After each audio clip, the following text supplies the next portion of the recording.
Assalamualaikum warahmatullahi wabarakatuh. Kembali lagi di channel Tiara Julianas. Di pertemuan kali ini, saya akan membahas tentang analisis finansial lanjutan, yang dimana poin-poinnya yang pertama yaitu break even point atau BEP, yang kedua analisis rasio keuangan atau rasio likuiditas, rasio leverage, rasio aktivitas, dan rasio keuntungan. Poin pertama yang akan kita bahas yaitu break even point atau BEP. Break even point atau BEP merupakan konsep penting dalam perencanaan keuangan yang menunjukkan titik di mana total pendapatan sama dengan total biaya, sehingga tidak ada laba maupun rugi yang dihasilkan.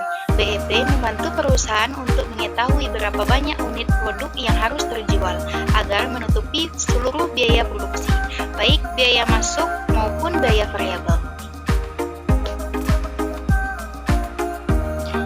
Kita lanjut di rumus BEP.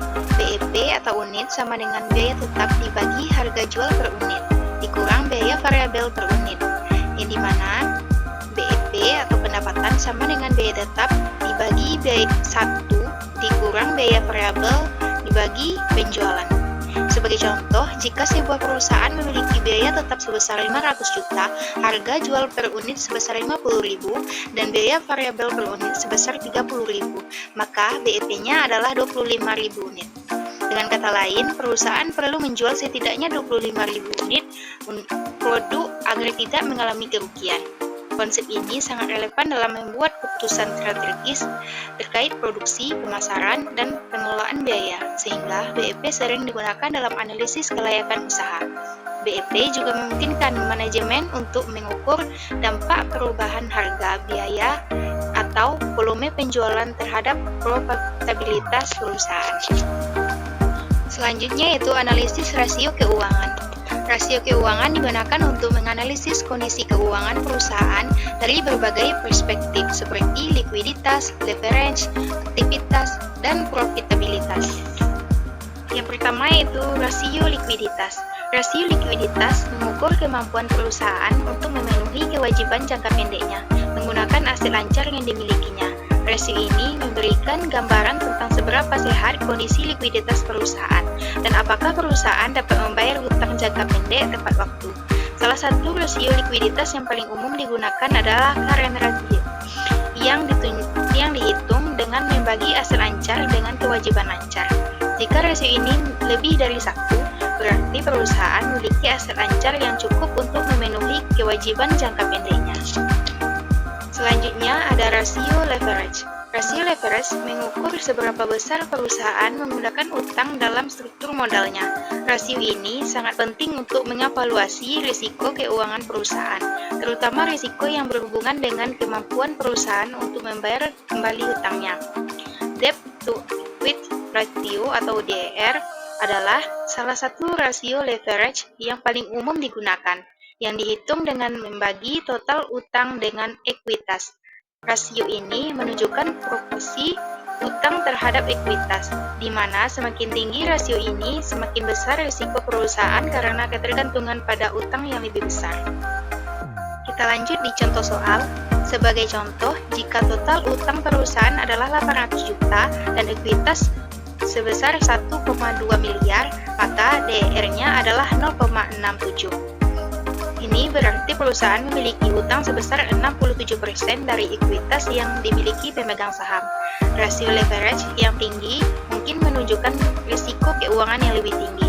Namun, jika dapat menunjukkan bahwa perusahaan mengambil peluang pertumbuhan yang agresif dengan memanfaatkan utang untuk membiayai aset. Berikut ini contoh dari penjelasan soalnya. Selanjutnya, rasio aktivitas. Rasio aktivitas mengukur seberapa efisien perusahaan menggunakan asetnya untuk menghasilkan pendapatan. Rasio ini memberikan gambaran tentang efektivitas operasional perusahaan dalam mengelola aset-asetnya. Salah satu rasio aktivitas yang paling umum adalah total aset turnover, yang menunjukkan seberapa besar penjualan yang dihasilkan dari setiap unit aset yang dimiliki. Semakin tinggi rasio ini, semakin efisien dalam memanfaatkan aset. Selanjutnya kita lanjut di contoh soal. Sebagai contoh, jika penjualan bersih perusahaan sebesar 10 miliar dan total aset rata-rata 5 miliar, maka total aset turnover-nya adalah 2. Ini berarti setiap 1 rupiah aset menghasilkan 2 penjualan. Rasio lain yang penting dalam kategori ini adalah inventory turnover, yang mengukur seberapa cepat persediaan perusahaan berputar atau terjual dalam satu periode tertentu. Dan selanjutnya yaitu yang terakhir, rasio profitabilitas. Rasio profitabilitas menunjukkan kemampuan perusahaan dalam menghasilkan laba dari penjualannya. Rasio ini sangat penting bagi investor dan manajemen karena mencerminkan seberapa efektif perusahaan dalam menghasilkan keuntungan dari operasinya. Salah satu rasio profitabilitas yang umum digunakan adalah net profit margin, yang mengukur presentasi laba bersih yang dihasilkan dari total penjualan.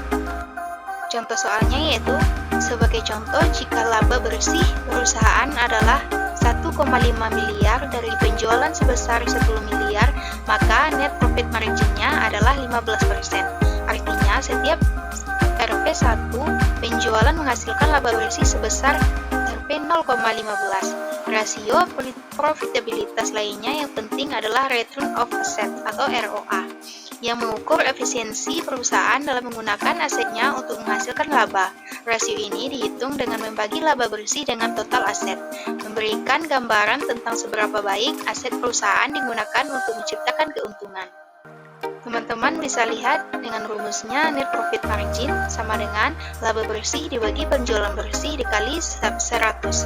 Net profit margin kita masukkan rumus yang tadi, 1,5 miliar dibagi 10 miliar dikali 100 sama dengan 15%. Dari penjelasan tadi, maka dapat kita simpulkan break-even point atau analisis rasio keuangan adalah alat penting dalam mengukur kinerja dan kesehatan finansial perusahaan. BEP membantu perusahaan memahami titik impas yang harus dicapai untuk menghindari kerugian. Sementara rasio keuangan memberikan wawasan mengenai likuiditas, leverage, aktivitas, dan profitabilitas perusahaan. Pemahaman yang baik terhadap kedua konsep ini membantu manajemen dalam pengambilan keputusan yang lebih efektif dan efisien. Baiklah, sekian dari saya. Mohon maaf jika ada kesalahan.